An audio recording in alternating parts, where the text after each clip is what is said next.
नमस्कार दोस्तों, कैसे हैं सभी लोग। दोस्तों एक दिन हमारी क्लासेज स्किप हो गई हैं, माफ़ी चाहते हैं इसके लिए हम आपसे।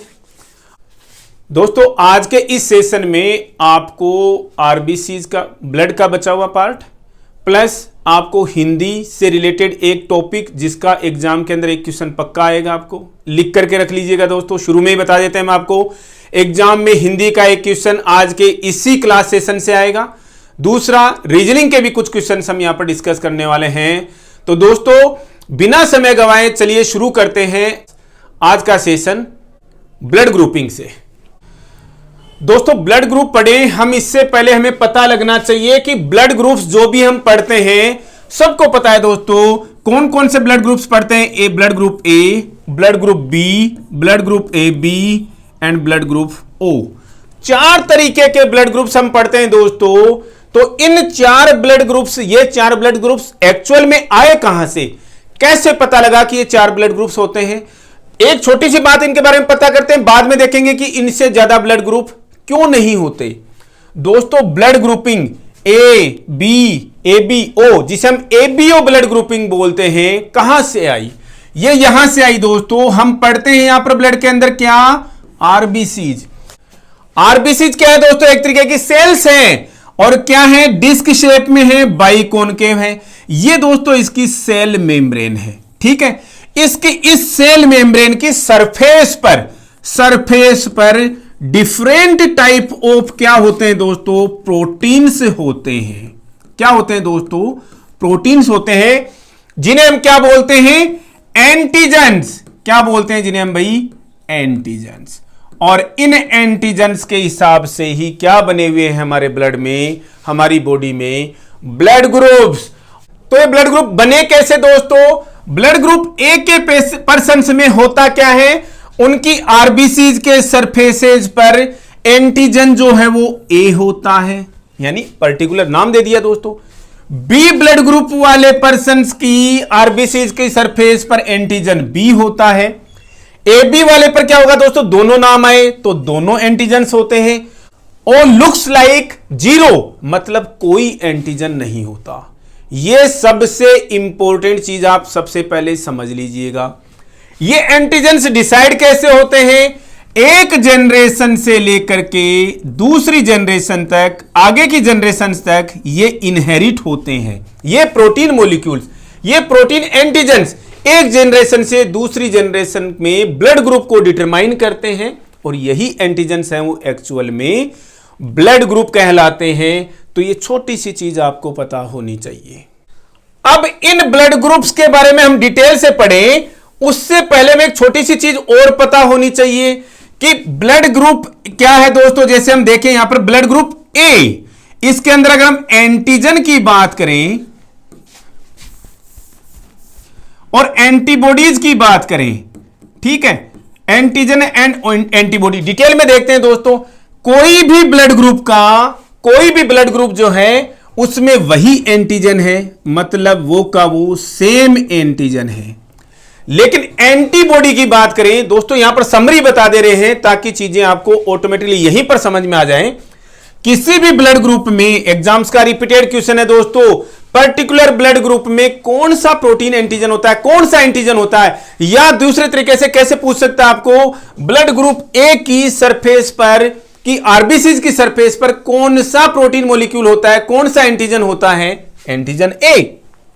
तो एंटीबॉडी कौन सा होगा दोस्तों, एंटीबॉडी एक्चुअल में होता नहीं है। एक तो दिमाग से निकाल दीजिएगा कि एंटीबॉडी होता है क्या, जी नहीं होता। दूसरी बात, पढ़ क्यों रहे हैं फिर भाई हम इसको, हम इसलिए पढ़ रहे हैं कि ब्लड ग्रुप ए वाले पर्सन्स जो हैं जिनमें एंटीजन ए है, वो एक तरीके का एंटीबॉडी जो है वो बना सकते हैं जरूरत पड़ने पर। कौन सा एंटीबॉडी बना सकते हैं दोस्तों, 2 ही एंटीजन है ए एंड बी, तो एक तीसरा एंटीजन और पढ़ेंगे दोस्तों आरएच को। 2 ही एंटीजन है दोस्तों यहां पर A and B, ABO blood grouping में। तो ए एंटीजन तो इसके अंदर है। अगर आप एक बार के लिए समझिए, अगर इसने एंटीजन के अगेंस्ट में बढ़ाएगा, हमेशा एंटीबॉडी जो बनेगा वो एंटीजन के अगेंस्ट में बढ़ेगा। 2 सिचुएशन देखते हैं यहां पर। अगर ये एंटी ए एंटीबॉडी बना दे, अगर ये एंटी ए एंटीबॉडी बना दे तो होगा क्या, एंटीजन ए सेम एंटीजन सेम एंटीबॉडी दोस्तों, एंटीजन एंटीबॉडी रिएक्शन होगी। एंटीजन एंटीबॉडी रिएक्शन का मतलब क्या होगा? आरबीसीज का डिस्ट्रक्शन होगा, मतलब हिमोलाइसिस हो जाएगा।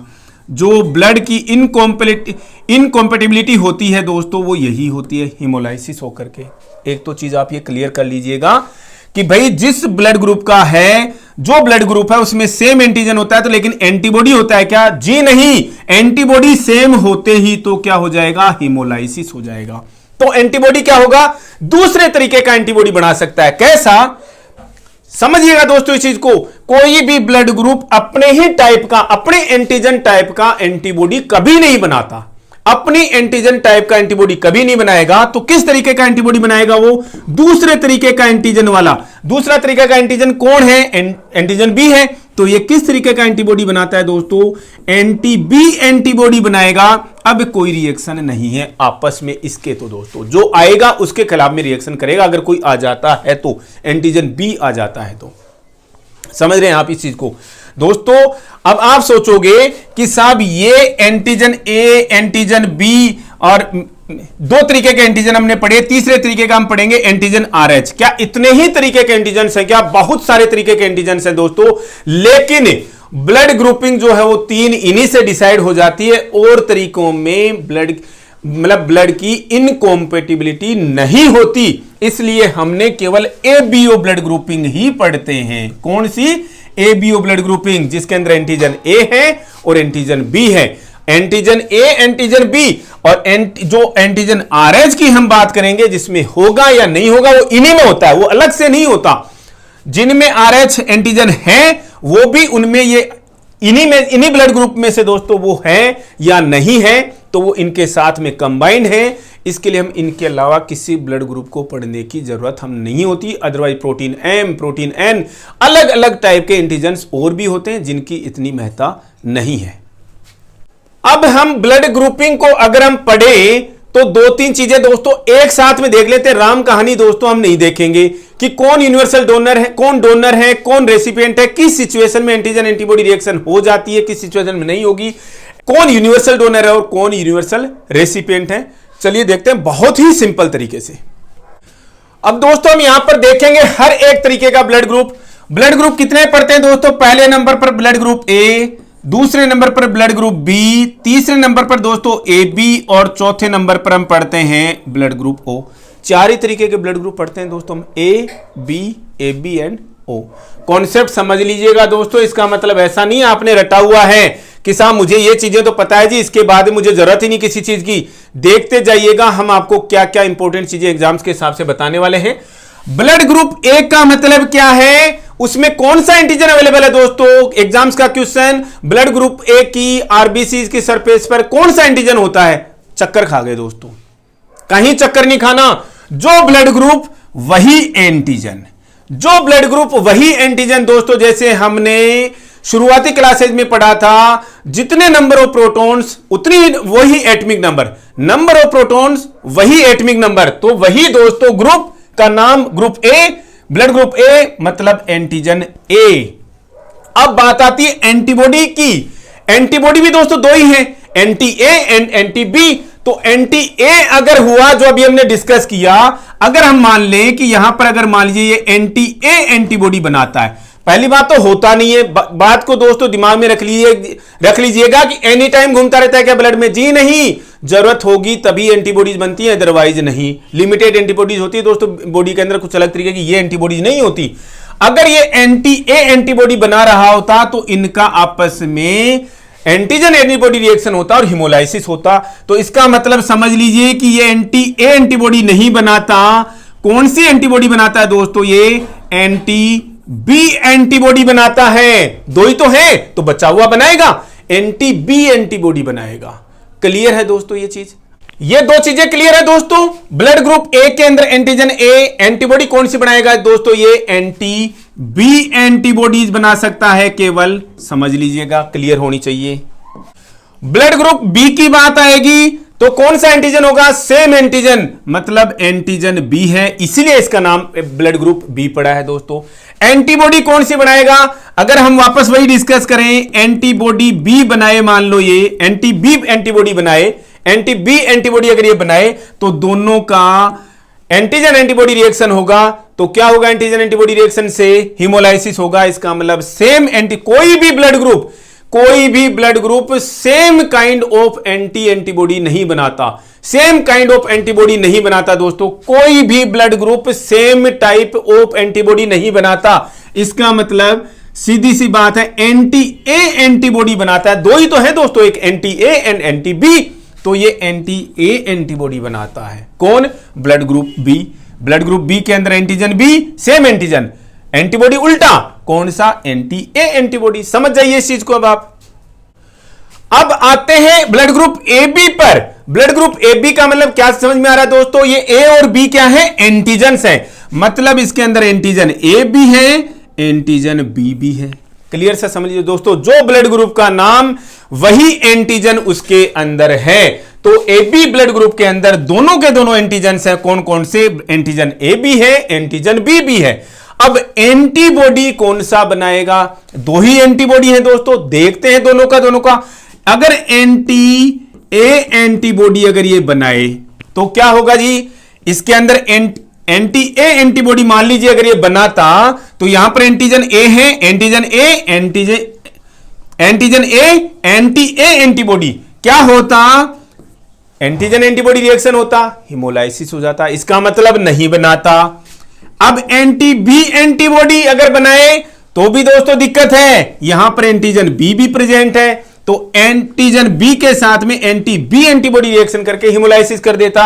इसका मतलब ये किसी तरीके का कोई एंटीबॉडी नहीं बनाता।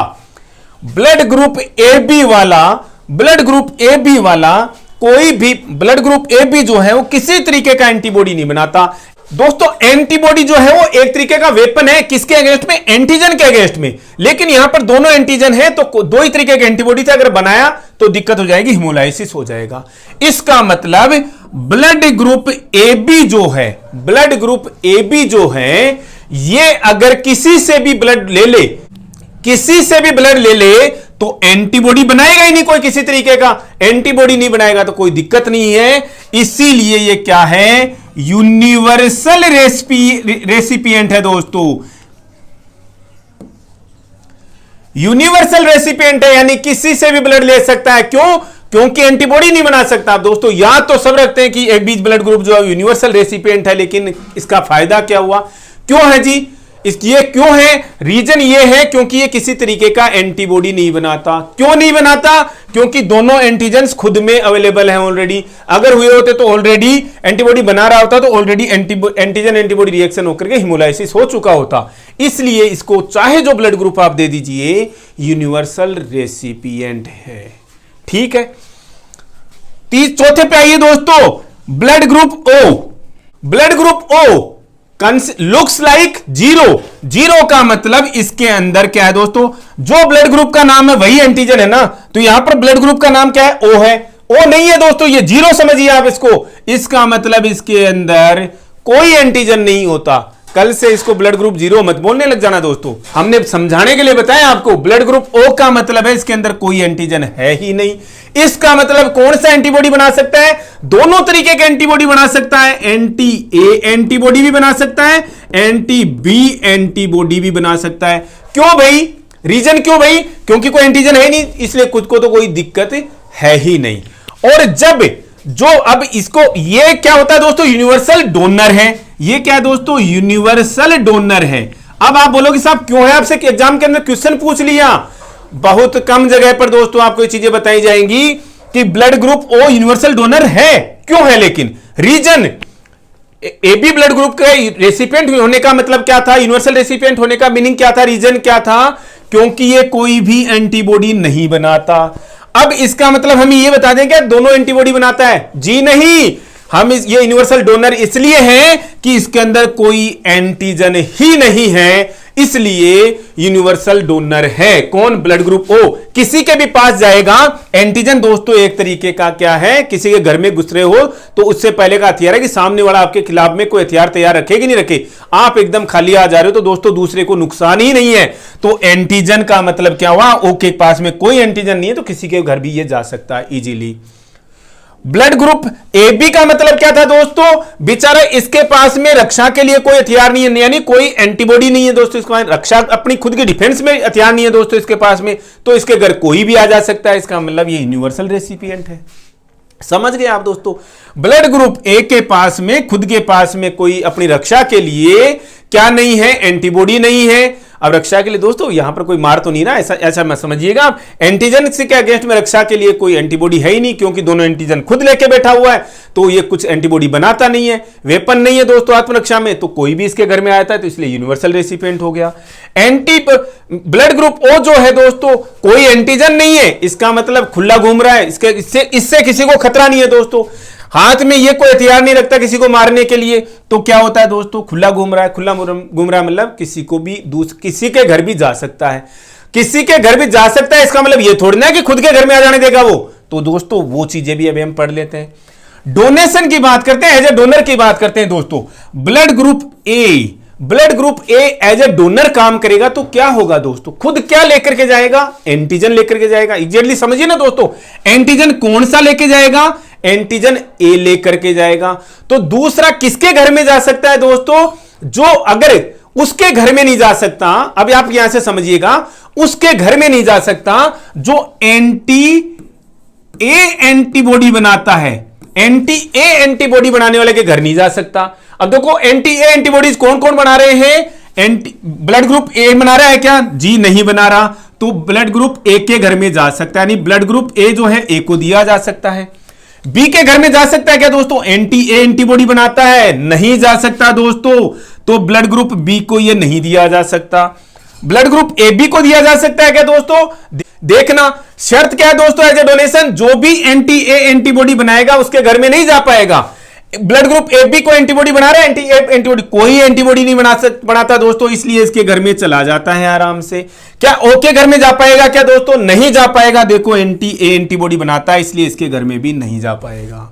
समझ रहे हो दोस्तों, यही तरीका होता है डोनेशन का और रिसीव करने का ब्लड को दोस्तों। Blood group A antigen carry कर रहा, देते हुए किसी को डोनेशन देते हुए क्या देखेंगे, जो कोई भी ब्लड ग्रुप अगर एंटीबॉडी बना रहा है तो उसके घर में नहीं जा सकता। मतलब कि खुद के घर में देखो, अगर खुद के घर में देखिए ब्लड ग्रुप ए जो है बी एंटीबॉडी बनाता है, एंटी ए तो नहीं बनाता, इसका मतलब जा सकता है। बी एंटी ए बनाता है इसलिए नहीं जा सकता। ए बी कोई एंटीबॉडी नहीं बनाता इसलिए जा सकता है। Blood group O anti A बनाता है इसलिए नहीं जा सकता। अब दोस्तों ब्लड ग्रुप रिसीव करने की बात आई, ब्लड ग्रुप ए की बात कर रहे हैं, क्या बना रहा है, एंटीबॉडी बी, तो अब एंटीजन की बात करेंगे, एंटीजन कौन सा आ रहा है, जहां से भी एंटीजन बी आया उस ब्लड ग्रुप को नहीं ले सकते। ब्लड ग्रुप ए का एंटीजन कौन है जी, ए है, ले लेंगे। ब्लड ग्रुप बी का एंटीजन कौन है, बी है, एंटीबॉडी बी बना रहा है दोस्तों, नहीं ले सकते। ब्लड ग्रुप ए बी की बात करें, एंटीजन कौन सा दोस्तों, ए और बी दोनों है, एंटी बी है, यहां पर नहीं ले सकते इससे। ब्लड ग्रुप ओ की बात करें दोस्तों, कोई एंटीजन नहीं है, ले लीजिए इससे, कोई दिक्कत नहीं है दोस्तों। यही है दोस्तों फंडामेंटल ब्लड ग्रुप के डोनेशन का और रेसिपिएंट्स का दोस्तों। आप इस फंडामेंटल को समझोगे तो ही चीजें समझ में आएंगी।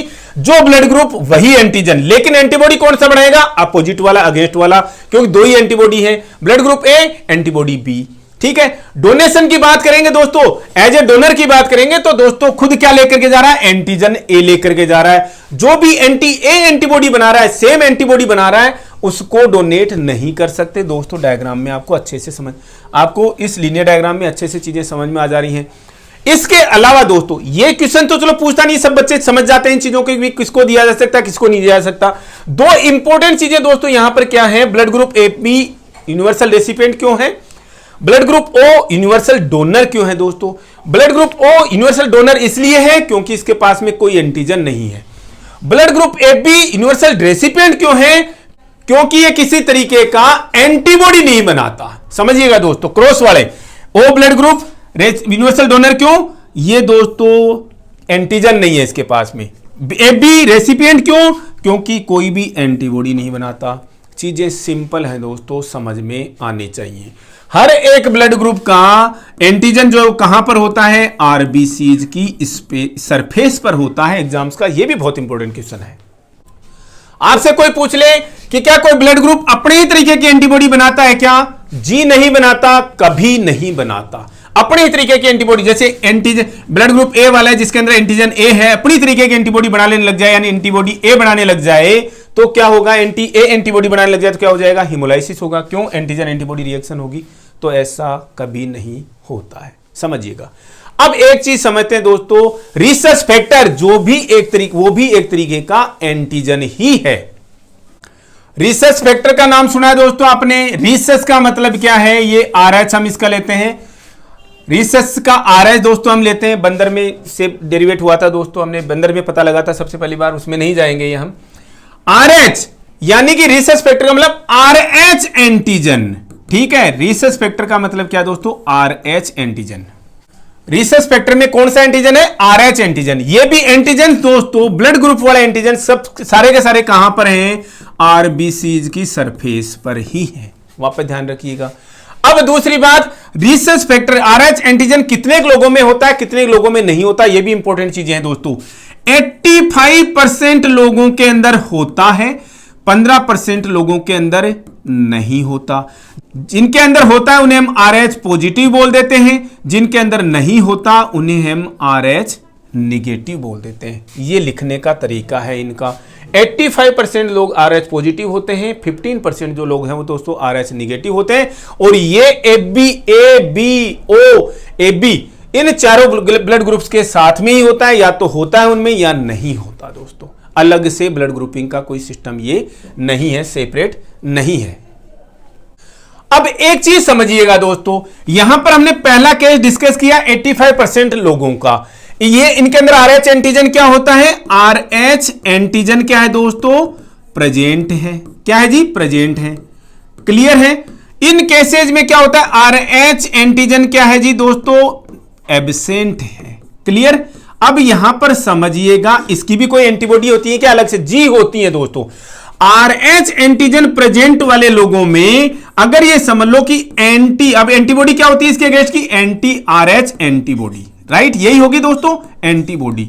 मान लीजिए ये RH एंटीजन RH पॉजिटिव वाले लोग, ये RH पॉजिटिव वाले लोगों में अगर एंटी RH एंटीबॉडी बनाने की क्षमता होती तो क्या होता, क्या होगा भाई, एंटीजन एंटीबॉडी रिएक्शन होगा। इसका मतलब ये RH एंटीजन प्रेजेंट वाले लोग, RH पॉजिटिव लोग जो हैं वो एंटी RH एंटीबॉडी नहीं बनाते, एंटी RH एंटीबॉडी नहीं बनाते। कौन, RH पॉजिटिव। इसका मतलब, और दूसरा मतलब क्या हुआ, RH निगेटिव वाले लोग जिनके अंदर RH एंटीजन एब्सेंट है, एंटीजन एब्सेंट है, इसका मतलब एंटी RH एंटीबॉडी जो है वो बना सकते हैं कि नहीं बना सकते, जी बना सकते हैं, एंटी RH एंटीबॉडी बना सकते हैं। वो ध्यान में रखिएगा, antigen present and same antibody absent, antigen present same antibody will be absent, कभी नहीं बनेगी दोस्तों। हमने ब्लड ग्रुप में भी पढ़ ली, RH एंटीजन में भी पढ़ लीजिएगा, रिसर्च फैक्टर में पढ़ लीजिएगा, जिनमें RH पॉजिटिव है वो सेम एंटीजन नहीं बनाएंगे। इसका मतलब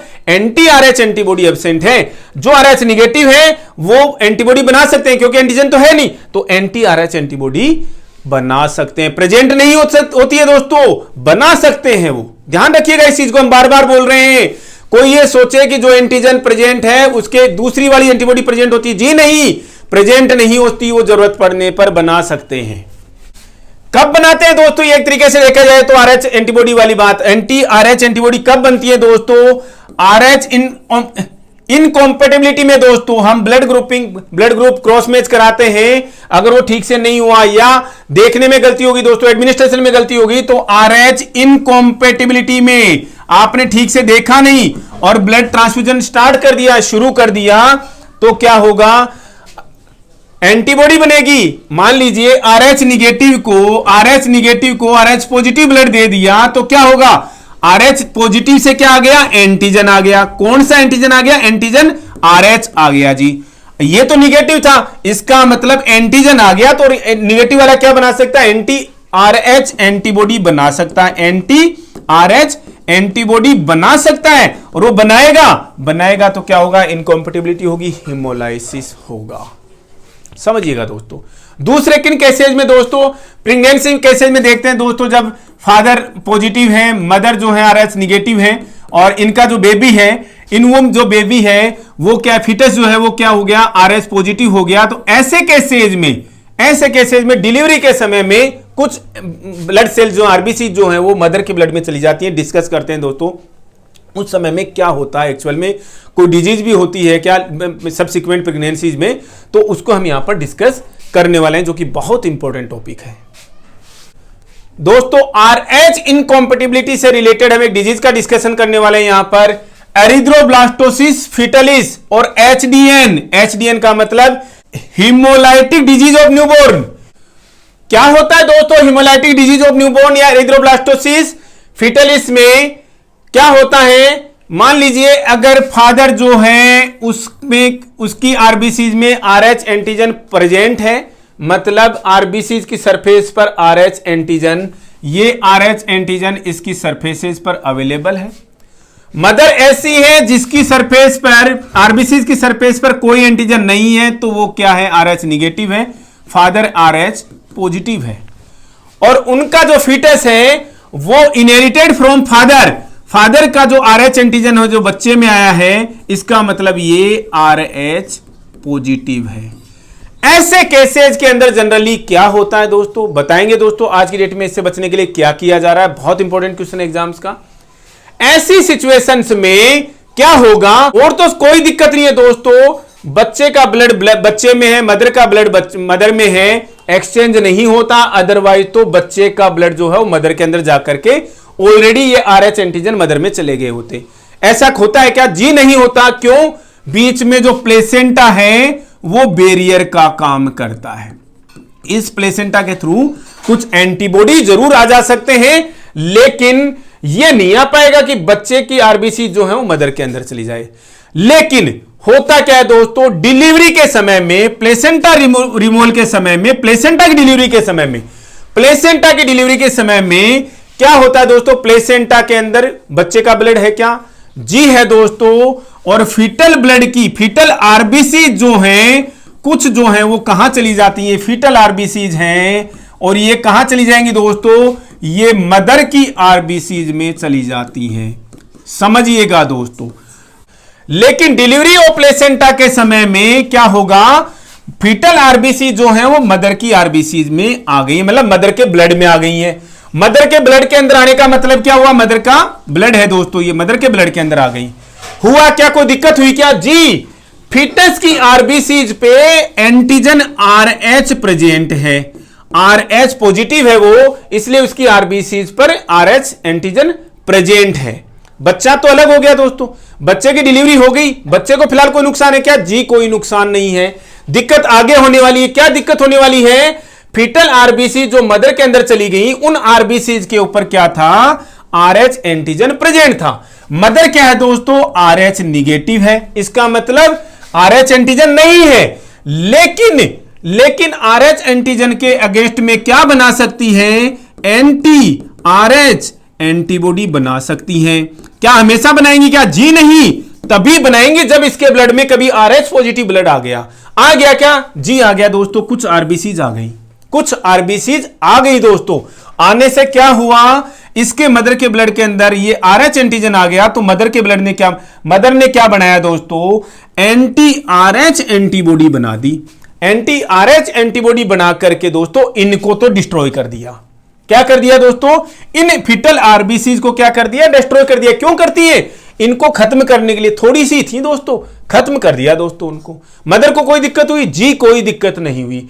आगे क्या दिक्कत होगी दोस्तों, सबसिक्वेंट प्रेगनेंसीज में क्या दिक्कत होगी, अब मदर के ब्लड के अंदर हमने दोस्तों बार बार बताया एंटीबॉडीज प्रेजेंट नहीं होती ऐसे, लेकिन अब दोस्तों ये लाइफ टाइम के लिए देखो क्या आ गई है इसके ब्लड के अंदर, एंटी RH एंटीबॉडीज आ गई हैं। क्या आ गई है मदर के ब्लड में, एंटी RH एंटीबॉडीज आ गई हैं।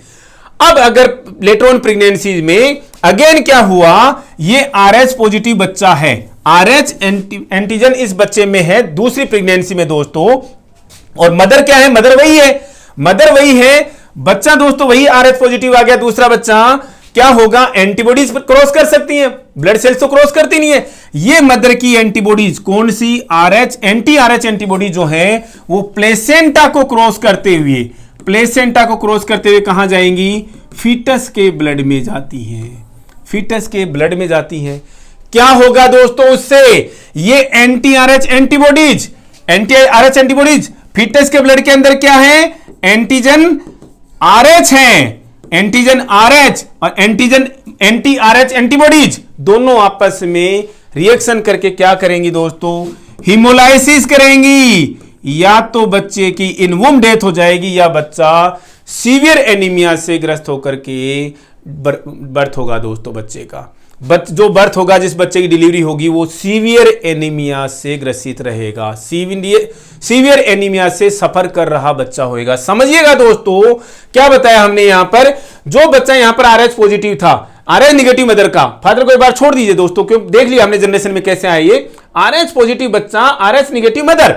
नॉर्मल सर्कमस्टांसेस में कोई दिक्कत नहीं, क्योंकि ब्लड एक्सचेंज नहीं होता दोस्तों, बैरियर है बीच में प्लेसेंटा। लेकिन डिलीवरी के समय में, प्लेसेंटा की डिलीवरी के समय में कुछ फीटल आरबीसी जो है, बच्चे की आरबीसी, क्योंकि प्लेसेंटा के अंदर ब्लड है बच्चे का, फीटल आरबीसी जो क्या करती है दोस्तों? मदर के ब्लड सर्कुलेशन में चली जाती हैं। तो मदर के सर्कुलेशन में चली गई तो मदर तो आरएच निगेटिव थी, वो एंटीबॉडीज बना सकती है, जी बना सकती है, एंटी आरएच एंटीबॉडीज बनाएंगी। एंटी आरएच एंटीबॉडीज उन्होंने बना ली तो अब उनको तो कोई दिक्कत है नहीं, जितनी एंटीजेंस यहां से आए थे उनको खत्म कर दिया उन्होंने। लेकिन अब मदर के ब्लड के अंदर ये प्रेजेंट है। जो सब्सिक्वेंट प्रेगनेंसीज होंगी दोस्तों, सेकंड, थर्ड, फोर्थ जो भी होंगी, अब उस बच्चे के ब्लड के अंदर ये जा सकती हैं क्या? जी जा सकती हैं। एंटीबॉडी जो है वो प्लेसेंटा को क्रॉस करते हुए जा सकती हैं। कौन सी? एंटी आरएच एंटीबॉडीज प्लेसेंटा को क्रॉस करते हुए बच्चे के ब्लड के अंदर जा सकती है। और बच्चे के ब्लड के अंदर जाके क्या होगा? बच्चा आरएच पॉजिटिव है, आरएच एंटीजन है, आरएच पॉजिटिव मतलब आरएच एंटीजन है और एंटी आरएच एंटीबॉडी चली गई है, दोनों में रिएक्शन होगा, सेम हो गए ना, same antigen same antibody, antigen A antigen RH anti Rh antibodies. तो दोस्तों एंटीजन एंटीबॉडी रिएक्शन होगा, हिमोलाइसिस होगा, बच्चे की डेथ हो जाएगी इन वोम, या फिर बच्चा सीवियर एनीमिया से सफर कर रहा होगा। तो क्या करें भाई? इसके लिए कुछ है क्या? ऑप्शन है क्या इसके लिए? जी पहले तो क्या किया करते थे? डिलीवरी के विद इन 72 आवर्स क्या करते थे? एंटी डी लगाते थे दोस्तों। एक नाम ध्यान में होगा आपको, anti D injection, injection anti D. I think इसकी जो डोजेज है वो शायद देखिएगा दोस्तों, चेक कीजिएगा, 500 इंटरनेशनल यूनिट्स आती हैं दोस्तों। ये एंटी डी इंजेक्शन लगाया जाता है 100 माइक्रोग्राम के करीब इसकी जो डोजे होती है दोस्तों, उसका मतलब ही 500 इंटरनेशनल यूनिट्स है। तो एंटी डी इंजेक्शन पहले 72 आवर्स में लगाया जाता था दोस्तों, अब इसको भूल जाइएगा। अब आज की डेट में क्या हो रहा है? जितनी भी आरएच निगेटिव मदर्स हैं, जितनी भी आरएच निगेटिव मदर्स हैं दोस्तों, सबको नहीं, जितनी आरएच निगेटिव मदर्स हैं उनको सबको क्या लगाया जाता है दोस्तों? एंटी डी इंजेक्शन लगाया जाता है। कब लगाया जाता है दोस्तों? 28वें हफ्ते से लेकर के 36वें हफ्ते के बीच के अंदर लगाया जाता है दोस्तों। समझिएगा, बहुत इंपॉर्टेंट क्वेश्चन है दोस्तों एग्जाम्स का। एंटी डी इंजेक्शन कब लगा रहे हैं? 28वें हफ्ते से लेकर के 28वें हफ्ते से लेकर के 36वें हफ्ते के बीच में। किनको लगाया जा रहा है? आरएच निगेटिव मदर्स को लगाया जा रहा है एंटी डी इंजेक्शन। क्या फायदा होगा दोस्तों इससे? इसका फायदा देखिए दोस्तों, आपका फायदे का मतलब क्या है? ये अब मदर को अब एंटीबॉडी बनाया ना, मदर ने एंटीबॉडी नहीं बनाई दोस्तों, ये एंटीबॉडीज किसकी हैं? आपने दी है दोस्तों पेशेंट को बाहर से, मदर को बाहर से। होगा क्या? ये सिचुएशन जैसे ही आएगी, ये वाली सिचुएशन जब फीटल आरबीसी डिलीवरी के समय, प्लेसेंटा डिलीवरी के समय में मदर के अंदर आएंगी, तो ये तुरंत का तुरंत उनको डिसेंसिटाइज कर देंगी दोस्तों।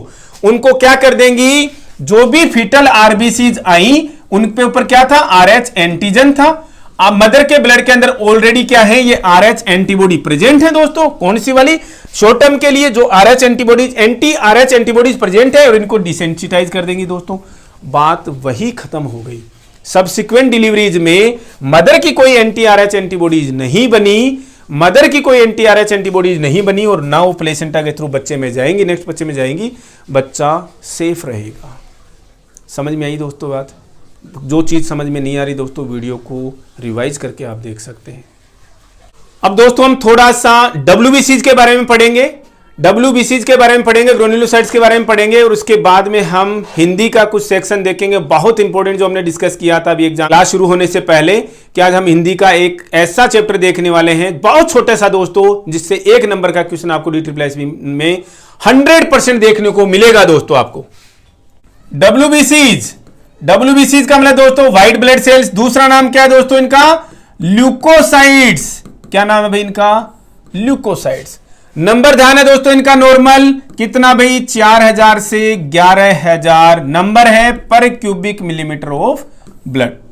ये लेकिन जो तीनों तरीके की सेल्स हैं दोस्तों, आरबीसीज, डब्ल्यूबीसीज और प्लेटलेट्स, इनमें साइज में दोस्तों, साइज में सबसे बड़ी होती है दोस्तों लार्जेस्ट सेल्स हैं किसमें? ब्लड सेल्स में। केवल लार्जेस्ट ब्लड सेल्स हैं कौन? डब्ल्यूबीसीज। अब डब्ल्यूबीसीज में भी कौन लार्जेस्ट सेल्स हैं पढ़ेंगे दोस्तों लेटर ऑन क्लासेज में। इनमें सबसे छोटी कौन है दोस्तों? प्लेटलेट्स जो हैं वो स्मॉलेस्ट ब्लड सेल्स हैं, डब्ल्यूबीसी जो है वो लार्जेस्ट ब्लड सेल्स हैं। याद रखिएगा दोस्तों, डब्ल्यूबीसीज का नाम आते ही हमारे दिमाग में क्या आ जाती है दोस्तों? इम्यूनिटी का दिमाग में आ जाता है, इम्यूनिटी, या फिर डिफेंस का दिमाग में आ जाता है। ये हमारी बॉडी का डिफेंस सिस्टम है। यानी कैसे करती है दोस्तों? वैरायटी ऑफ एक्शन से। इसकी बहुत सारे तरीके हैं दोस्तों इनके पास में, माइक्रोब्स को माइक्रोब्स के अगेंस्ट में एक्ट करने का इनके पास बहुत सारे तरीके हैं। बहुत सारे का मतलब 150 तो नहीं है, ऐसे ही 4-5 तरीके हैं दोस्तों। हम ऐसे ही नंबर बता दे रहे हैं आपको कि बहुत सारी तरीके हैं डिफेंस मैकेनिज्म के थ्रू डब्ल्यूबीसी जो है हमारी बॉडी को माइक्रोब्स से सेव करती है, जिसके अंदर से बैक्टीरिया भी आ गए, वायरस भी आ गए, प्रोटोजोअल्स भी आ गए, फंजाई भी आ गए दोस्तों। सभी तरीके के, हर तरीके के दोस्तों जो भी माइक्रोब्स हैं वो सारे के सारे इसके अंदर आ गए, जिनको वैरायटी ऑफ डिफेंस मैकेनिज्म के द्वारा हमारी बॉडी को ये प्रोटेक्ट करती हैं। अब हम डब्ल्यूबीसीज की बात करें तो दो तरीके से बांटते हैं दोस्तों इनको। किसके बेसिस पर दोस्तों? ग्रेन्यूल्स के प्रेजेंस के हिसाब से। इन डब्ल्यूबीसीज में ग्रेन्यूल्स की प्रेजेंस और एब्सेंस के हिसाब से दो तरीकों में हम इनको डिवाइड कर देते हैं। एक तरीके की डब्ल्यूबीसी जिनमें ग्रेन्यूल्स प्रेजेंट है उन्हें हम क्या कहते हैं? ग्रेन्युलोसाइट्स कहते हैं। क्या कहते हैं भाई? ग्रेन्युलोसाइट्स। और दूसरी जिनमें नहीं है उनमें उन्हें हम क्या कहते हैं? एग्रेन्युलोसाइट्स। याद रखिएगा दोस्तों, दो तरीके की डब्ल्यूबीसीज हैं, दो तरीके की डब्ल्यूबीसीज हैं। एक तरीके की ग्रेन्युलोसाइट्स जिनमें ग्रेन्यूल्स प्रेजेंट है, दूसरी जिनमें ग्रेन्यूल्स प्रेजेंट नहीं है, एग्रेन्युलोसाइट्स। कितनी होती है दोस्तों? यही ज्यादा होती है, लगभग 50 से 75% तक की कौन होती हैं? ग्रेन्युलोसाइट्स ही होती हैं, 50 से 75% तक। तो बची हुई 25 से लेकर के 50% तक कौन होती हैं? एग्रेन्युलोसाइट्स होती हैं। अब दोस्तों लेबोरेटरी में ये ग्रेन्युलोसाइट्स जो है हम अगेन 3 तरीके से डिवाइड करते हैं। और कैसे? लैब में जो डाई होती है दोस्तों, कलर के हिसाब से जो डाई है उनका कैसा कलर वो लेती है, कौन सी डाई का कलर कौन सी सेल्स लेती हैं, उसके हिसाब से हम इनको 3 तरीके से डिवाइड कर देते हैं। पहली कौन सी सेल्स? एक डाई होती है दोस्तों इयोसिन के नाम से। इयोसिन कैसी डाई होती है दोस्तों? रेड डाई होती है, रेड डाई है दोस्तों। वो नेचर में कैसी है? एसिडिक है। ध्यान में रखिएगा दोस्तों, मतलब एक ये हमने डाई का नाम बताया दोस्तों अभी। इयोसिन नाम की एक रेड डाई होती है, एसिडिक होती है नेचर में। जो भी ग्रेन्युलोसाइट्स मान लीजिए उसके अंदर डुबोया, उनमें से मान लो आपने 100 ग्रेन्युलोसाइट्स डुबो दी, उनमें से जितनी भी ग्रेन्युलोसाइट्स ने इयोसिन डाई का, इयोसिन रेड डाई का कलर ले लिया, क्या? रेड कलर ले लिया, तो वो ग्रेन्युलोसाइट्स क्या कहलाती हैं? इयोसिनोफिल्स कहलाती हैं। यानी कि इयोसिन अट्रैक्टिंग टू इयोसिन यानी इयोसिनोफिल्स कहलाती हैं। या फिर देखिए किस तरीके की थी, ये एसिडिक थी तो उन्हें एसिडोफिल्स भी बोलते हैं। दोस्तों ऐसे ही चीजें याद रखनी पड़ेंगी लेबोरेटरी के अंदर। जो ग्रेन्युलोसाइट्स इयोसिन डाई जो कि एसिडिक होती हैं उसका कलर ले लेती हैं, इयोसिनोफिल्स कहलाती हैं। कैसी थी नेचर में? एसिडिक थी, इसीलिए हम इनको एसिडोफिल्स बोल देते हैं। इनमें से जो ग्रेन्युलोसाइट्स लेबोरेटरी में कौन सी डाई दोस्तों? कौन सी डाई? Methylene blue. अब दोस्तों इसके नाम से नाम नहीं हो पाएगा। मेथिलीन ब्लू का कलर ले लेती हैं। कौन सा कलर दोस्तों? ब्लू कलर ले लेती हैं। मेथिलीन डाई होती कैसी है दोस्तों? बेस होती है, एक तरीके का अल्कलाइन होती है दोस्तों। तो जो ग्रेन्युलोसाइट्स मेथिलीन ब्लू का ब्लू कलर ले लेती हैं उन्हें हम क्या कहते हैं? मेथोफिल्स वगैरह तो कुछ बोलते नहीं है दोस्तों, उसको बोलते हैं बेसोफिल्स। क्या बोलेंगे? बेसोफिल्स।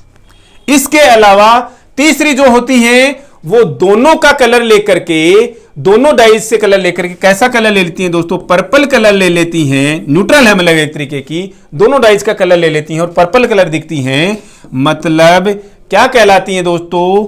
न्यूट्रोफिल्स कहलाती हैं। अब आप ये मत समझिएगा कि किसी का कलर नहीं लेती हूं, न्यूट्रोफिल्स दोनों का कलर ले लेती हैं दोस्त, दोनों से बना के रखती हैं। न्यूट्रल लोग होते हैं ना, ना तेरा ना मेरा, ना इसका ना इसका, या फिर तेरा भी उतना ही इसका भी इतना ही, वो दोनों लोग ही दोस्तों न्यूट्रल लोग होते हैं दोस्तों। ये कहने वाले कि भाई ना तो इसका ना इसका, वो भी न्यूट्रल है, जितना इसका उतना ही इसका, तो वो भी न्यूट्रोफिल होता है, वो भी न्यूट्रल पर्सन होता है दोस्तों। वैसे ही दोस्तों ये दोनों डाइज का कलर ले लेती हैं, पर्पल कलर ले लेती है, न्यूट्रोफिल्स कहलाती हैं।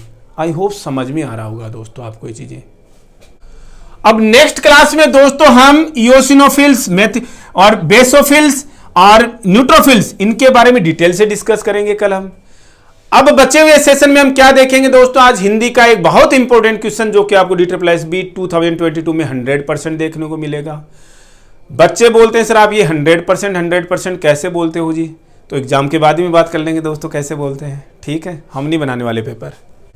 और ये संज्ञा वही है जिसको आप अंग्रेजी में क्या बोलते हो दोस्तों? नाउन बोलते हो। आप सोचोगे साहब हिंदी और इंग्लिश दोनों कवर हो जाएंगे क्या? जी नहीं, हिंदी की संज्ञाएं अलग तरीके से हैं, इंग्लिश में संज्ञाएं हम नाउन जो है वो अलग तरीके से पढ़ते हैं दोस्तों। संज्ञा एक्चुअल में क्या है दोस्तों? दोस्तों इस दुनिया में दोस्तों हम बचपन में पढ़ते थे किसी व्यक्ति, वस्तु, स्थान, किसी भी चीज का नाम जो है वो क्या है? संज्ञा है। डेफिनेशन नहीं पढ़नी दोस्तों, ना डेफिनेशन एग्जाम के अंदर आएगी। इस डेफिनेशन में आपको एक चीज सबसे इंपॉर्टेंट समझ में आई, क्या? नाम, यानी कि किसी भी चीज का जो नाम है वही संज्ञा है। समझिएगा दोस्तों, जो कुछ नजर आ रहा है आपको यहां पर वीडियो में वो हर एक चीज संज्ञा है। आपके आसपास में जो चीज नजर आ रही है वो संज्ञा है। क्या इससे काम चल गया? जी नहीं चला। एग्जाम के अंदर आपको क्या पूछेगा एग्जामिनर? कुछ भी पर्टिकुलर नाम दे दिया या सेंटेंस दे दिया और पूछ लिया इसमें कौन सी संज्ञा है, वही आपको पता करना। और दोस्तों हम आपको उस लेवल तक आज आपको बहुत इजी भाषा में पढ़ा देंगे कि आप यह पता कर पाए DSSB के एग्जाम में कि एग्जामिनर ने जो क्वेश्चन पूछा था हम उसमें संज्ञा फाइंड आउट कर पाए और हमने करेक्ट ऑप्शन रख दिया। संज्ञा का मतलब नाम। सिंपल भाषा में दोस्तों संज्ञा का मतलब क्या है दोस्तों? नाम। और नाम किसका? दुनिया में दिखने वाली हर एक चीज जो है वही संज्ञा है।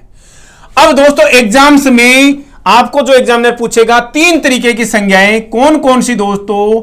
व्यक्तिवाचक संज्ञा, दूसरी होती है दोस्तों जातिवाचक संज्ञा और तीसरी होती है दोस्तों भाववाचक संज्ञा। 3 ही होती है क्या दोस्तों? होती है दोस्तों। जातिवाचक संज्ञा के 2 तरीके और होते हैं। कौन कौन सी? द्रव्यवाचक संज्ञा और दूसरी समूहवाचक संज्ञा दोस्तों, ठीक है? देख लेंगे दोस्तों, पढ़ने की जरूरत नहीं है। एग्जामिनर जो है आपसे ये 3 संज्ञाओं के बारे में पूछता है, व्यक्तिवाचक, जातिवाचक और भाववाचक। क्वेश्चंस रिवाइज करेंगे दोस्तों, एक बार आप ये पढ़ लीजिएगा। क्वेश्चंस में जहां पर भी लगेगा कि हमें जातिवाचक को और डिफाइन करने की जरूरत है क्या द्रव्यवाचक में और समूहवाचक में, हम कर देंगे दोस्तों।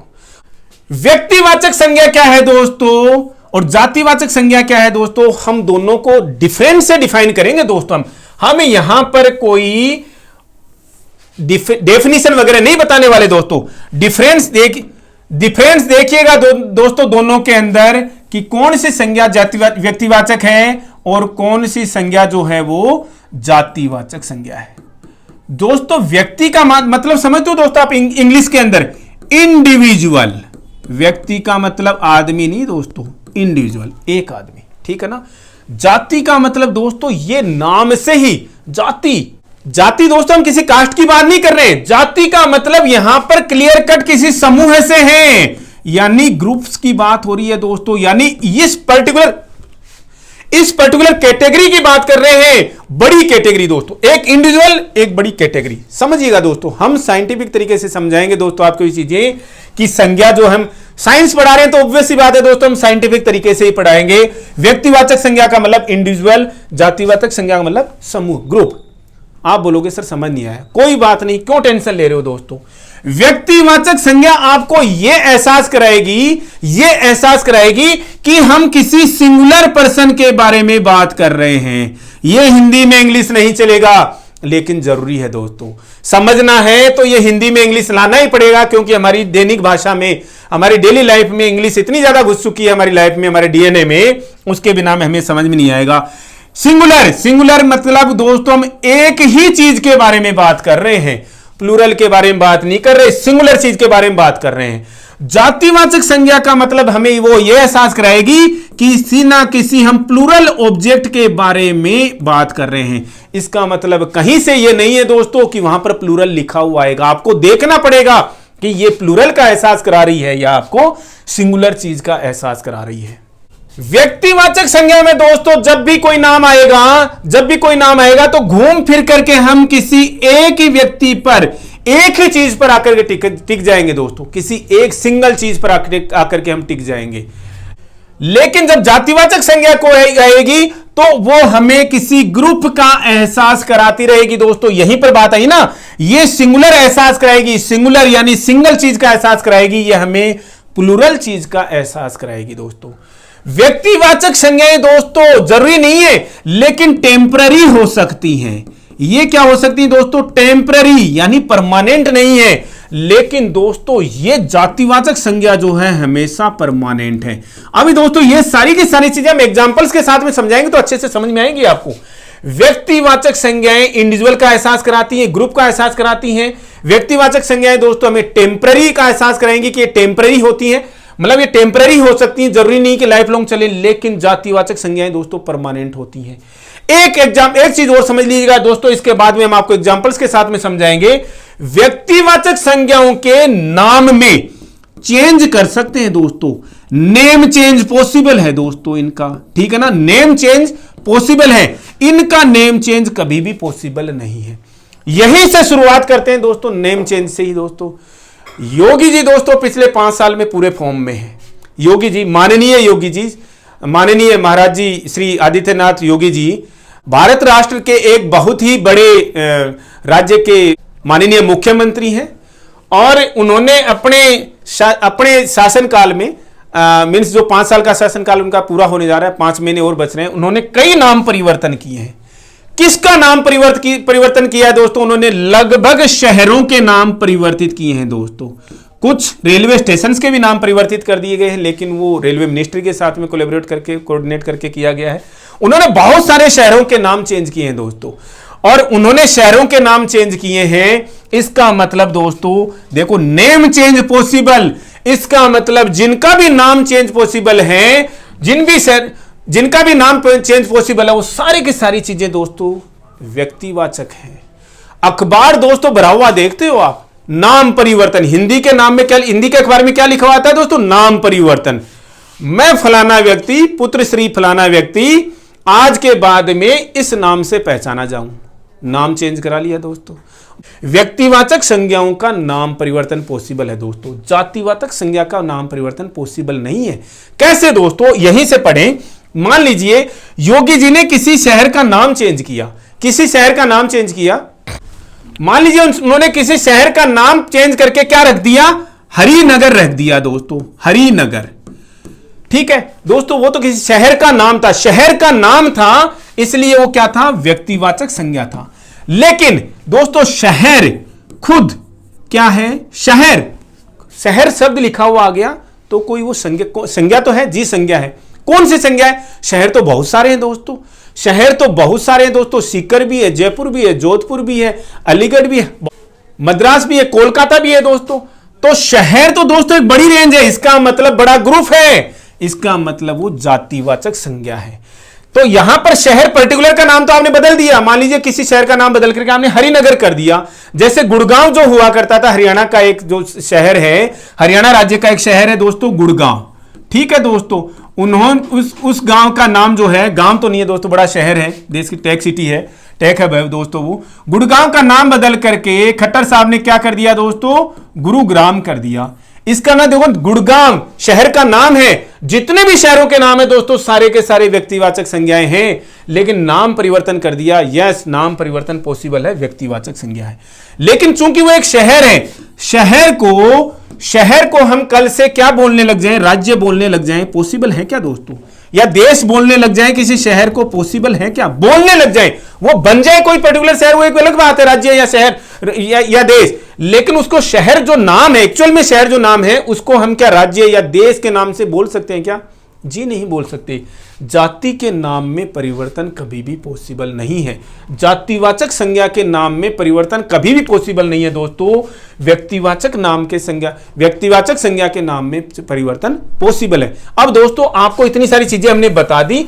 अब देखिएगा दोस्तों, आप एग्जाम्पल्स के साथ में इसको समझिएगा तो आपको बहुत अच्छे से चीजें समझ में आएंगी। कैसे दोस्तों? जैसे दोस्तों हमने नाम लिखा है यहां पर एक हिमालय है, ठीक है, और एक नाम लिखा दोस्तों हमने पर्वत। क्लियर? हिमालय दोस्तों दुनिया में एक ही है। हिमालय दोस्तों, हिमालय रेंज जो है वो दुनिया में एक ही रेंज है। इसका मतलब हमारा घूम फिर करके नाम दिमाग में एक ही आएगा दोस्तों। जो भारत देश की जो बॉर्डर पे नॉर्थ में, इंडिया में नॉर्थ में जो हिमालय की जो रेंज है वो एक ही है। क्या है दोस्तों? व्यक्तिवाचक संज्ञा है। हमने बोला दोस्तों घूम फिर करके अगर आप एक चीज पर आकर के टिक जाओ तो क्या है? व्यक्तिवाचक संज्ञा है। आपसे किसी ने बोला कि लिख दिया पर्वत में कौन सी संज्ञा एग्जाम के अंदर लिखा हुआ आ गया? पर्वत। कौन सा पर्वत भाई? कौन सा पर्वत? इसका मतलब दुनिया में बहुत सारे पर्वत हैं दोस्तों। पर्वत तो एक ग्रुप का नाम है। हिमालय की बात कर रहे हो, तिब्बत की बात कर रहे हो, अरावली की बात कर रहे हो, या विदेशी शहरों में, विदेशों में जो पर्वत हैं उनकी बात कर रहे हो, तो पर्वत तो एक ग्रुप है। पर्वत का मतलब जातिवाचक संज्ञा है। अब दोस्तों नाम परिवर्तन वाली चीज से देखिएगा, समझिएगा। ऐसे ही दोस्तों अरावली दोस्तों एक ही श्रृंखला है जो कि राजस्थान और हरियाणा के भी कुछ हिस्सों में है क्या? शायद राजस्थान में दोस्तों, राजस्थान को लगभग क्रॉस कर रही है, हरियाणा की भी कुछ जगह को क्रॉस कर रही है दोस्तों। अरावली एक पर्टिकुलर पर्वत की रेंज है दोस्तों। इसका मतलब क्या है? वो व्यक्तिवाचक संज्ञा है। पर्वत दोस्तों जातिवाचक संज्ञा है। कल से मान लीजिए अकेले किसी राज्य में, ये मान लीजिए राजस्थान राज्य की ही अगर ये पर्वत श्रृंखला हो और गहलोत साहब ये डिसाइड कर लें, माननीय मुख्यमंत्री श्री अशोक गहलोत जी अगर जो डिसाइड कर लें, अरावली नाम जो है हमें अच्छा नहीं लग रहा, अरावली नाम जो है हमें अच्छा नहीं लग रहा और हम इसका कुछ नाम रख लेते हैं, अलग नाम रखेंगे दोस्तों। और क्या अलग नाम रखना चाहते हैं दोस्तों इसका? वो मान लीजिए शोभावती माला रखना चाह रहे हैं। शोभावती माला। भाई उनको कोई रोक सकता है क्या? जी नहीं रोक सकता। बदल दीजिए दोस्तों, अरावली का नाम बदल करके शोभावती माला कर दिया दोस्तों, बदल गया नाम। इसका मतलब व्यक्तिवाचक संज्ञाओं का नाम पॉसिबल है, नाम में परिवर्तन किया जा सकता है। इनका नाम, पर्वत का नाम, पर्वत को कल से बोलने लग जाए कि यार इसको शहर बोलने लग जाओ आप, पॉसिबल है क्या? जी नहीं, कभी नहीं बोलेंगे दोस्तों। कितने भी दोस्तों, कभी भी कितने भी अशोक गहलोत साहब आ जाएं, कितने भी खट्टर साहब आ जाएं, कितने भी योगी जी आ जाएं, वो कभी भी पर्वत का नाम शहर नहीं करेंगे कभी भी। लेकिन हां, अरावली माला का नाम वो शोभावती माला कर सकते हैं, कोई दिक्कत नहीं है दोस्तों। हम एक बड़ी चीज आपके साथ डिस्कस करेंगे दोस्तों, श्रीमद् भगवद गीता। और गीता तो दोस्तों पढ़ते ही होंगे आप लोग। गीता में ही दोस्तों पूरी दुनिया का सार है दोस्तों। धर्म क्षेत्रे कुरुक्षेत्रे समवेतायुत्सवः मामका पांडवाश्चैव किम कुर्वत संजय। दोस्तों जो श्रीमद् भगवद गीता का पहला श्लोक है, इतना ही आता है दोस्तों, हमें भी ज्यादा नहीं आता। श्रीमद् भगवद गीता क्या चीज है दोस्तों? एक ग्रंथ है, एक ग्रंथ है दोस्तों, किसी पुस्तक का नाम है। क्लियर है दोस्तों? ग्रंथ है, पुस्तक है दोस्तों। तो श्रीमद् भगवद गीता तो हमें एक बुक का एहसास कराती है दोस्तों, चाहे से आपने प्रिंट कॉपी उसकी चाहे लाखों में करोड़ों में छाप रखी हो, लेकिन श्रीमद् भगवद गीता एक ग्रंथ का नाम है। इसका मतलब ये एक व्यक्तिवाचक संज्ञा है। लेकिन ग्रंथ, पुस्तक, आपसे केवल यही लिखा हुआ है एग्जाम में, ग्रंथ या पुस्तक। पुस्तक तो बहुत सारी है दोस्तों, ग्रंथों की तो कमी नहीं है दोस्तों दुनिया के अंदर। तो वो क्या हो गई? जातिवाचक संज्ञा का एहसास कराती है हमें। क्लियर है दोस्तों? अब एक चीज दोस्तों जहां पर आप अटकोगे, और वो कहां पर अटकोगे? एक नाम लिखा हुआ गया दोस्तों, राम। ठीक है, राम का मतलब क्या है दोस्तों? किसी व्यक्ति का नाम है। अब उसके हिसाब से क्या हो गया? व्यक्तिवाचक संज्ञा हो गया। आप बोलोगे सर हमारी क्लास में तो 10 राम के नाम के बच्चे, राम नाम के 10 बच्चे हैं दोस्तों हमारी क्लास में, तो क्या हो गया भाई, हर एक इंडिविजुअल है, हर एक इंडिविजुअल है, और हम किसी राम पर्टिकुलर पर्सन की ही बात कर रहे हैं। तो दोस्तों राम किसी भी व्यक्ति का नाम है दोस्तों, याद दिमाग में रखिएगा दोस्तों, किसी भी व्यक्ति का नाम है, वो व्यक्तिवाचक संज्ञा है, इसमें कोई कंफ्यूजन की जरूरत नहीं है। राम किसी व्यक्ति का नाम है, किसी ग्रुप का नाम नहीं है, किसी जाति का नाम नहीं है। तो दोस्तों जब भी कभी किसी व्यक्ति का नाम समझ में आए, कोई भी व्यक्ति का नाम लिखा हुआ है, वो अनडाउटेडली दोस्तों, अनडाउटेडली व्यक्तिवाचक संज्ञा है। एक्सेप्शन होंगे सेंटेंस के अंदर, हम आपको बताएंगे कैसे वो व्यक्तिवाचक संज्ञा जातिवाचक संज्ञा में बदल गई है। तो दोस्तों डरने की जरूरत नहीं है, हम आपको हर एक चीज यहां पर क्लियर कराएंगे। राम सिंपली, मोहन, श्याम, दोस्तों सिंपली किसी व्यक्ति का नाम है, तो क्या हो गया, वो व्यक्तिवाचक संज्ञा है। अब नाम की बात आई दोस्तों, किसी भी के नाम की बात आई दोस्तों, किसी भी व्यक्ति का नाम लिखा हुआ जाए, व्यक्ति का नाम लिखा हुआ जाए, व्यक्तिवाचक संज्ञा हो जाएगी दोस्तों। किसी शहर का नाम, शहर नहीं दोस्तों, शहर का नाम लिखा हुआ जाए दोस्तों, व्यक्तिवाचक संज्ञा हो जाएगी। किसी नदी का नाम लिखा हुआ जाए दोस्तों, नदी का नाम, ठीक है ना, यमुना, गंगा, कोसी, गागरा, इस तरीके से दोस्तों नदी का नाम लिखा हुआ जाए, क्या हो जाएगी दोस्तों, व्यक्तिवाचक संज्ञा हो जाएगी। किसी पुस्तक का नाम लिखा हुआ जाए दोस्तों, पुस्तक का नाम, श्रीमद् भगवद गीता, रामायण, बाइबल, इस तरीके से दोस्तों किसी कुछ पुस्तक का नाम लिखा हुआ जाए या कोई और भी पुस्तक का नाम लिखा हुआ जाए दोस्तों, तो वो क्या हो गई, वो भी दोस्तों व्यक्तिवाचक संज्ञा हो गई। दोस्तों आपसे कोई बता दे किसी दिशा का नाम लिखा हुआ है, दिशा का नाम का मतलब दोस्तों दिशाओं के नाम, दिशाओं के नाम का मतलब दोस्तों उत्तर लिखा हुआ आ गया, पश्चिम लिखा हुआ आ गया, दक्षिण लिखा हुआ आ गया दोस्तों, सारे के सारे व्यक्तिवाचक संज्ञाएं हैं। ऐसे क्वेश्चन से आते हैं दोस्तों एग्जाम के अंदर, दिशा का नाम आ गया दोस्तों, किसी प्लेनेट का नाम लिखा हुआ गया, मतलब ग्रह का नाम लिखा हुआ गया, पृथ्वी लिखा हुआ आ गया, मून लिखा हुआ आ गया, तो ग्रह उपग्रह का नाम लिखा हुआ आ गया, मतलब प्लेनेट का नाम लिखा हुआ आ गया, पृथ्वी लिखा हुआ आ गया, शनि लिखा हुआ आ गया, बुध लिखा हुआ आ गया, इवन मून का नाम लिखा हुआ आ गया, सारे के सारे व्यक्तिवाचक संज्ञा के अंदर ही आते हैं। दोस्तों किसी फेस्टिवल का नाम लिखा हुआ आ गया, जैसे होली का नाम लिखा हुआ आ गया, दीपावली का नाम लिखा हुआ आ गया, ये सारे के सारे भी क्या हैं, व्यक्तिवाचक संज्ञाएं हैं। इसके अलावा दोस्तों जो हमारे वीक के डेज के नाम है दोस्तों, डेज क्या दोस्तों, मंडे, ट्यूसडे, इंग्लिश में नहीं दोस्तों, हिंदी में सोमवार, मंगलवार, बुधवार, बृहस्पतिवार, शुक्रवार, शनिवार, इतवार, इतवार नहीं सो रविवार, ये नाम लिखे हुए आगे, तो वो भी क्या है, व्यक्तिवाचक संज्ञाएं ही हैं। अब आपसे कोई पूछ ले दोस्तों, इंडिया के अंदर दोस्तों, इंडिया के अंदर मैंगो, हिंदी में बोले तो दोस्तों आम, आम की दोस्तों 150 कैटेगरीज हैं। इंडिया के अकेले इंडिया के अंदर आम की 150 स्पीसीज है दोस्तों।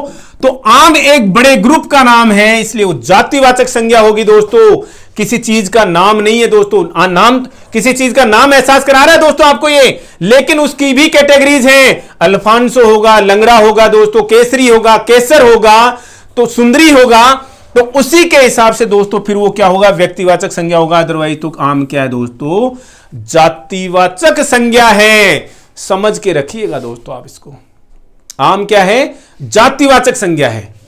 ऐसे ही दोस्तों गाय, भैंस, ये सारे के सारे क्या हैं दोस्तों, कैटेगरीज के नाम है। गाय की कैटेगरी है दोस्तों, भैंस की कैटेगरी है, बकरी की कैटेगरी है दोस्तों, सारे के सारे क्या है, जातिवाचक संज्ञाएं हैं। ट्रेंड चल पड़ा है दोस्तों आजकल हर एक का नाम रखने का। लोग दोस्तों अपनी गाय का भी नाम रखते हैं, बछड़े का भी नाम रखते हैं, भैंस का भी नाम रखा हुआ है दोस्तों, लोगों ने अपने बैल का भी नाम रखा हुआ है। तो जब पर्टिकुलर नाम से है तो वो तो एग्जामिनर पूछेगा नहीं भैया, ठीक है ना। तो गाय जो है वो कैटेगरी है दोस्तों, और वो जातिवाचक संज्ञा में आएगी। ये चीजें दोस्तों आपको बार बार पढ़ करके दोस्तों याद करनी पड़ेंगी। इससे सिंपल तरीके से कोई नहीं बता पाएगा, इससे सिंपल तरीके से नहीं हो पाएगा दोस्तों। हमने बता दिया क्लियर कट आपको, व्यक्तिवाचक संज्ञा जो है वो सिंगुलर का एहसास करा रही है, जातिवाचक संज्ञा जो है दोस्तों ग्रुप का एहसास करा रही है आपको दोस्तों।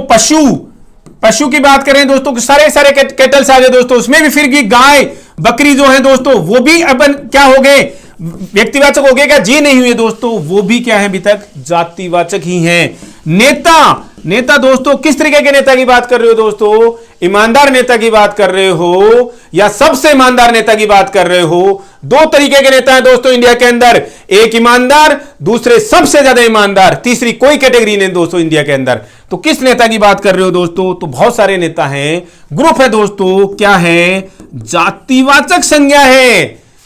कंफ्यूज नहीं होना दोस्तों इन चीजों में, आप बार बार पढ़ोगे तो ऑटोमेटिकली चीजें समझ में आ जाएंगी। अभी तो हम क्वेश्चन आंसर्स भी लेके आएंगे तो चीजें समझ में आएंगी दोस्तों आपको। किसी ने लिख दिया दोस्तों जयपुर, जयपुर किसी शहर का नाम है और हमने बोला शहर का नाम व्यक्तिवाचक संज्ञा। सिंपल लिखा किसी ने शहर, जातिवाचक संज्ञा, कोई कंफ्यूजन नहीं दोस्तों। तीसरे तरीके की संज्ञा हम क्या पढ़ते हैं? भाववाचक संज्ञा पढ़ते हैं। भाव का मतलब क्या होता है दोस्तों? Emotions, feelings. इमोशंस कौन समझता है दोस्तों दुनिया के अंदर? इमोशंस, फीलिंग्स, ये दोस्तों चीजें दिखती हैं क्या? जी नहीं, ये केवल फील की जा सकती हैं। ये केवल क्या की जा सकती है दोस्तों? फील की जा सकती है, महसूस की जा सकती है। और ऐसी कोई चीज जो केवल महसूस की जा सकती है, जिसे हम तोल नहीं सकते, माप नहीं सकते, वो सारी की सारी संज्ञाएं क्या हैं दोस्तों? भाववाचक संज्ञाएं हैं। बहुत बोलते हैं दोस्तों दुनिया में हम। अब दोस्तों नेक्स्ट टाइम से आपको कोई भी बोले कि हम आपको बहुत ज्यादा प्यार करते हैं, तो नेक्स्ट टाइम से उसको बोलिएगा, पूछिएगा, भाई दुकान से तुलवा करके लेके आइयो भैया कितना प्यार करते हो, ठीक है? दुकान से तुलवा करके लेके आइयो कि कितना प्यार करते हो। नहीं तुलवा सकते ना दोस्तों। प्रेम या प्यार नहीं तोला जा सकता दोस्तों। नहीं, इसको केवल फील किया जा सकता है, इसको केवल महसूस किया जा सकता है। क्या है? भाववाचक संज्ञा है दोस्तों। बहुत ज्यादा गुस्सा आ रहा है दोस्तों मुझे, क्रोध के माप सकते हो क्या? जी नहीं, आप केवल फील कर पाओगे दोस्तों इसको। क्रोध को केवल फील कर सकते हो दोस्तों, इसका मतलब भाववाचक संज्ञा है। खुशी, खुशी दोस्तों भाववाचक संज्ञा है। खुशी को केवल फील किया जा सकता है, महसूस किया जा सकता है दोस्तों। खुशी भी भाववाचक संज्ञा है। लोग जलते हैं दोस्तों एक दूसरे से आज की दुनिया में। ईर्ष्या, जलन दोस्तों किसी से, भाववाचक संज्ञा है दोस्तों। लोग एक दूसरे की बुराई करते रहते हैं दोस्तों। बुराई भी पता लगाई जाएगी दोस्तों, केवल फील की जाएगी। क्या है? भाववाचक संज्ञा है। लेकिन एक चीज दिमाग में रखिएगा दोस्तों, इस भाववाचक संज्ञा का अगर आपने प्लूरल कर दिया, बुराई से क्या कर दिया दोस्तों?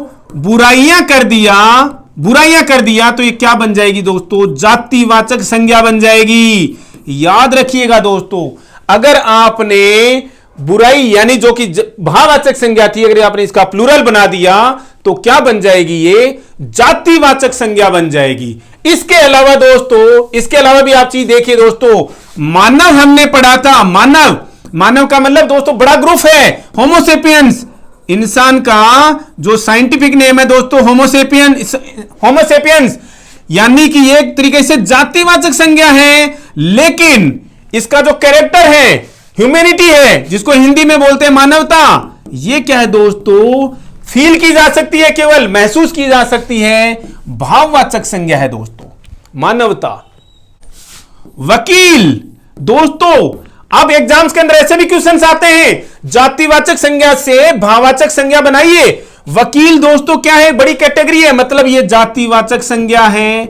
वकील की कोई पूछा आपसे, इसकी भाववाचक संज्ञा बना दीजिए दोस्तों इसका, तो इसका काम क्या है दोस्तों? वकालत दोस्तों, वकालत क्या होती है दोस्तों? जो डिबेट करता है, वो वाद विवाद करता है। उसको देखोगे तो सही, लेकिन उसको महसूस करोगे कि कौन बंदा कितनी वाद विवाद कर सकता है, तो वो क्या हो गई? वकालत। वकालत क्या हो गई दोस्तों? भाववाचक संज्ञा हो गई। मतलब ये चीजें हमने एक प्रत्यय लगा करके कर दी दोस्तों यहां पर। जैसे राम दोस्तों व्यक्तिवाचक संज्ञा है, और हमने इसका जो कैरेक्टर है, इसका जो गुण है, रामत्व है दोस्तों, हम वो क्या हो गया? व्यक्तिवाचक संज्ञा से भाववाचक संज्ञा बन गया। कृष्ण दोस्तों व्यक्तिवाचक संज्ञा है, और कृष्णत्व दोस्तों क्या हो गया? भाववाचक संज्ञा हो गया। दोस्तों सुंदरता की अगर हम बात करें, सुंदरता क्या हो गई दोस्तों? सुंदर से बन गया सुंदरता, भाववाचक संज्ञा दोस्तों। ऐसे ही दोस्तों अमर में त्व प्रत्यय लगा दिया तो दोस्तों अमरत्व। ये सारी चीजें दोस्तों क्या हैं, ये क्या है दोस्तों, भाववाचक संज्ञा है दोस्तों। लड़का, लड़कपन दोस्तों, लड़का, बहुत सारे लड़के हैं दोस्तों, जातिवाचक संज्ञा है लड़कपन। क्या हो गया दोस्तों, भाववाचक संज्ञा हो गया। क्वेश्चंस के साथ में दोस्तों और भी डिस्कस करेंगे हम, लेकिन आपको ये चीजें तो कम से कम समझनी ही पड़ेंगी। सिंपल क्वेश्चंस आते हैं दोस्तों एग्जाम के अंदर। आपसे किसी ने पूछा शिक्षक, शिक्षक का मतलब दोस्तों जो पढ़ाता है। बहुत सारे दोस्तों पढ़ाने वाले लोग, अच्छा पढ़ाने वाले भी हैं, बहुत ज्यादा अच्छा पढ़ाने वाले भी हैं। बच्चे बोलेंगे सर बुरा पढ़ाने, बुरा कोई नहीं पढ़ाता दोस्तों। एक अच्छा पढ़ाने वाले, एक बहुत ज्यादा अच्छा पढ़ाने वाले लोग।